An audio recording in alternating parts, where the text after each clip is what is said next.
नमस्कार, जय हिंद साथियों। भारत के प्रधानमंत्री नरेंद्र मोदी की छवि पूरी दुनिया में ही खीखी और जबरन गले पड़ने वाले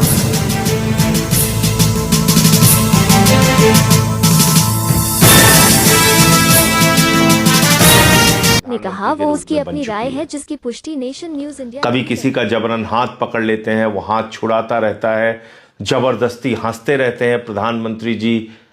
और इस कमजोरी का फायदा दुनिया के तमाम देश उठाते हैं, उनकी झूठे तारीफें कर देते हैं, एक आध मेडल गले में डाल देते हैं और जो कुछ भी उनकी मर्जी होती है भारत के हितों के विरोध में जाकर वो समझौता करा लेते हैं प्रधानमंत्री जी से। क्या यह ठीक है?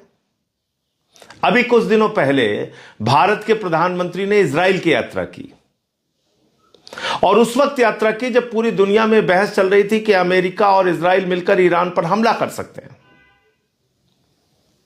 भारत के प्रधानमंत्री की यात्रा टाली जा सकती थी क्योंकि अखबारों में अब खबरें आ रही हैं कि एक हफ्ते पहले से ही तैयारी थी इस हमले की, लेकिन प्रधानमंत्री को धोखे में रखकर इजराइल की यात्रा कराई गई। अगर मान लीजिए उनके रहते हुए यह युद्ध शुरू हो गया होता तो कितने बड़े संकट की स्थिति पैदा होती, प्रधानमंत्री खुद वहां पे फंस जाते। लेकिन अभी जो मौजूदा हालात है पूरी दुनिया के, जब यह कहा जा रहा है कि दुनिया अब तीसरे विश्व युद्ध की तरफ बढ़ रही है, ऐसे समय में भारत के प्रधानमंत्री की खामोशी 1000 सवाल पैदा करती है।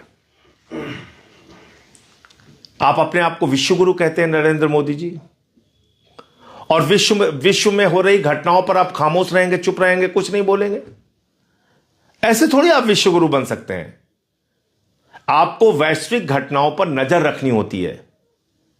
आज अमेरिका वैश्विक तानाशाह बन रहा है, जिसके ऊपर जब चाहता है टैरिफ लगा देता है। कभी वेनेजुला के राष्ट्रपति को उठाकर लेकर चला जाता है, कभी ईरान पर हमला कर देता है, इजराइल के साथ मिलकर वहां के सबसे सुप्रीम लीडर खामिनेई की हत्या कर देता है। और ऐसी घटनाओं पर आप चुप हैं, खामोश हैं, सब कुछ आप देख रहे हैं, बर्दाश्त कर रहे हैं। आपने यूएस से ट्रेड डील की भारत के हितों के खिलाफ, आपने यूएस के कहने पे, ट्रंप के कहने पर सीज फायर किया, ऐसा उसका दावा है। आपने ट्रंप के कहने पे अपना पोर्ट बंद कर दिया ईरान में, जहां पे आपने 12,000 करोड़ रुपए से अधिक खर्च किया था।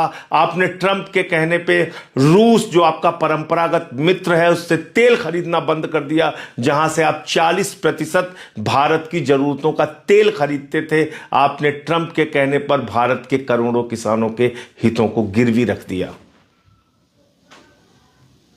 आप अमेरिका के पिछलग्गू बन के विश्वगुरु बनोगे? आप अमेरिका के सामने दब्बू बन के विश्वगुरु बनोगे? आपने देखा नहीं कि भारत के लोगों की कैसी बेइज्जती की अमेरिका ने? हाथों में हथकड़ी, पैरों में बेड़ी बांध के उनको अमृतसर के एयरपोर्ट पर उतारा गया, आपको अपमानित किया गया। आपने देखा नहीं कि किस तरह से पाकिस्तान के आसिम मुनीर को और वहां के शहबाज शरीफ को गले लगा रहा था ट्रंप और कह रहा था आई लव पाकिस्तान। ऐसे अमेरिका पे आप भरोसा कर रहे हैं। और कल से आपके जो अंधभक्त हैं वो क्या प्रचारित कर रहे हैं? वो ईरान के खिलाफ बोल रहे हैं, उस ईरान के खिलाफ जो आपका कई संकट के वक्त में साथ दे चुका है, जो आपका परंपरागत मित्र है।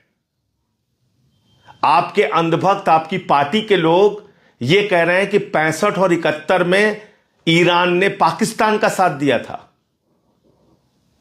आपके अंधभक्त, आपकी पार्टी के नेता यह नहीं बता रहे हैं कि 71 में अमेरिका ने भारत के ऊपर तमाम प्रतिबंध लगाए थे, 71 के युद्ध में खुले तौर पे पाकिस्तान का साथ दिया था और 71 के युद्ध में उसने बंगाल की खाड़ी में अपना 7वां बेड़ा भेज दिया था।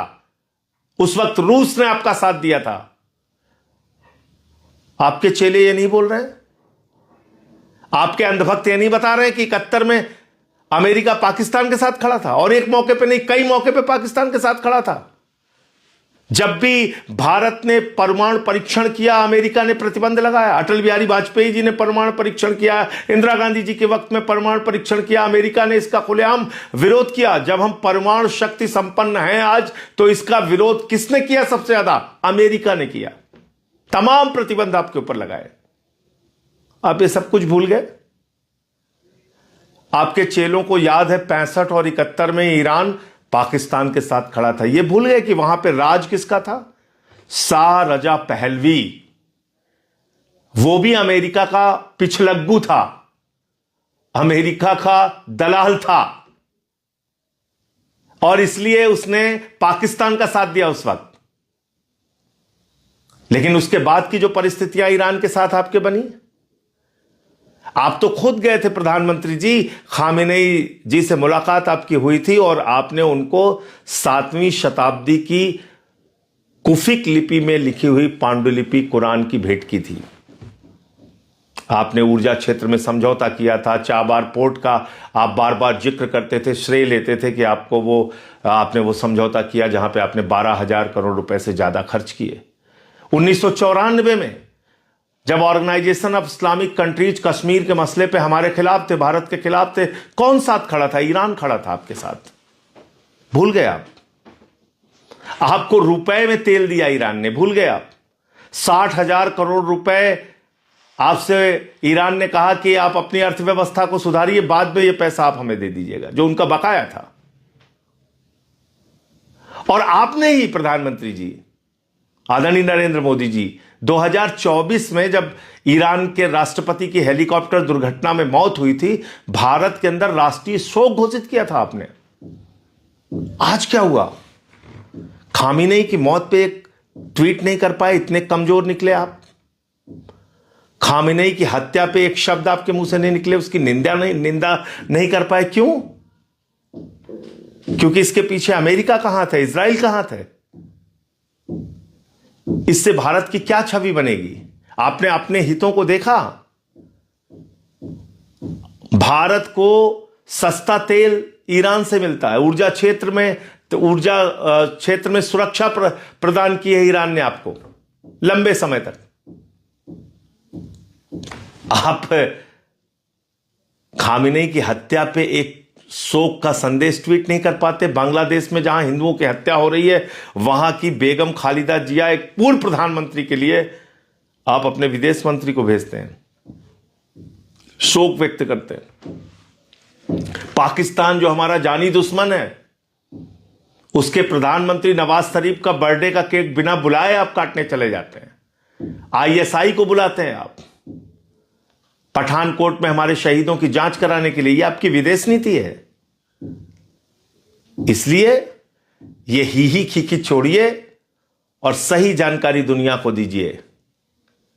आज दुनिया एक बड़े संकट में है और इसके लिए अगर कोई जिम्मेदार है तो अमेरिका जिम्मेदार है, जो एक वैश्विक तानाशाह के रूप में उभर रहा है। उसका नाम है ट्रंप। और जाके खाड़ी देशों से पूछिए। खाड़ी देश आज चिल्ला रहे हैं, चीख रहे हैं, कह रहे हैं हमको ईरान की दया पर छोड़ दिया है अमेरिका ने। हमने उनके लिए मिलिट्री बेस दिया अपने अपने देशों में और हमको ईरान की दया पर छोड़ दिया। खाड़ी देशों में और पूरे गल्फ के देशों में मिला के लगभग 90 लाख से 1 करोड़ भारतीय रहते हैं। अगर यह युद्ध आगे बढ़ता रहा तो किसका नुकसान है? हमारे लोगों का नुकसान है। आप अमेरिका और इजराइल से युद्ध खत्म करने और शांति की अपील नहीं कर पा रहे हैं, नाम नहीं ले पा रहे हैं उन देशों का। और आपके लोग यहां कह रहे हैं 65 और 71 में ईरान ने पाकिस्तान का साथ दिया था। आपके मुंह से यह नहीं निकल रहा है कि अमेरिका ने आपका कितनी बार विरोध किया था, कितनी बार विरोध किया था। तो इसलिए विदेश नीति को मजाक नीति मत बनाइए। विदेश नीति को ही खीखी और जबरन गले पड़ने की नीति मत बनाइए। विश्व गुरु सिर्फ कहने से नहीं बनता। विश्व गुरु के लिए आपको वैश्विक घटनाओं पर अपनी प्रतिक्रिया प्रकट करनी होती है, अपना स्टैंड क्लियर करना पड़ता है। इसलिए मैं बार बार कहता हूं, आप विश्व गुरु नहीं, गुरु घंटाल हो प्रधानमंत्री जी। और आपका जो आचरण ऐसे वक्त में है, आपकी खामोशी और जिस तरह से आप अमेरिका के आगे लगातार झुकते जा रहे हो, अमेरिका से आपने एप्स्टीन फाइल के दबाव में, अडानी को मिले सम्मन के दबाव में एक ट्रेड डील की जो भारत के हितों के खिलाफ है, आपने अमेरिका और इजराइल के साथ ऐसे वक्त में खड़े होने का काम किया जिससे भारत को महंगे तेल का खामियाजा भुगतना पड़ सकता है, जिसका नुकसान देश के लोगों को होगा। जय हिंद।